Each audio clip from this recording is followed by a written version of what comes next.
আসসালামু আলাইকুম everyone, welcome back to my new blog video. তো রান্না করব দুপুরবেলা, তো সেই জন্য আপনাদের ভাইয়া এখানে ছোট ছোট মাছ নিয়ে এসেছে, দেখতেই পাচ্ছেন। আমি কিন্তু অনেক দিন থেকেই বলছিলাম যে ছোট মাছ খেতে ইচ্ছা করছে, তো সেই জন্যই মূলত ছোট মাছগুলো এনেছে। আর এগুলো আমি রান্না করব এইভাবে, আলু কেটে নিয়েছি, আলু দিয়েই রান্না করব, একদম পাতলা গামাখা যে ঝোল হয় সেভাবেই। আর ওইদিকে শিম আলু কেটে নিয়েছি ভাজার জন্য।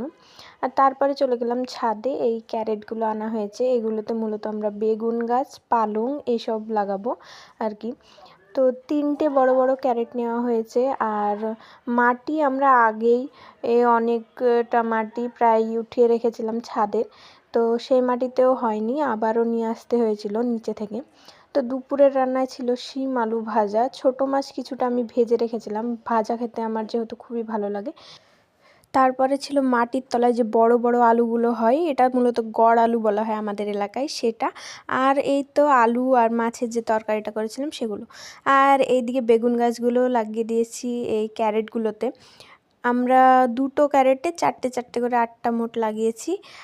আর একটা ক্যারেটে কিছু পালং শাকের বীজ ছড়ানো হয়েছে। তো দেখা যাক হচ্ছে কি হচ্ছে না। পরবর্তীতে যদি হয় তাহলে আপনাদের সঙ্গে আবারও শেয়ার করব। আর এই দিকে দেখুন, এই গোলাপ গাছটাতে কি সুন্দর বড় একটা গোলাপ হয়েছে। ক্যামেরাতে খুব একটা বড় না মনে হলেও অনেক বড় বড় হয়েছে কিন্তু গোলাপগুলো। এই যে গাছের প্রতি ভালোবাসা, এটা জানি না কতদিন থাকবে, তবে এখন তো আছে, এটা ভালো লাগছে, সেই জন্যই গাছগুলো শীতের সময় বিশেষ করে সবাই গাছ, ফুল গাছ বেশি মানে লাগানোর চেষ্টা করে। তো আমিও কয়েকটা ফুল গাছ লাগানোর চেষ্টা করেছি, তো দেখা যাক।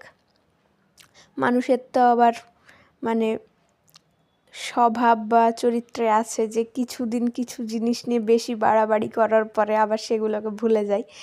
তো দেখা যাক কতদিন এই গাছের প্রতি ভালোবাসা থাকে। আমার মনে হয় যে থাকবে গাছের প্রতি ভালোবাসাগুলো, কারণ অনেক আগে থেকেই এগুলো রয়েছে আমার মধ্যে।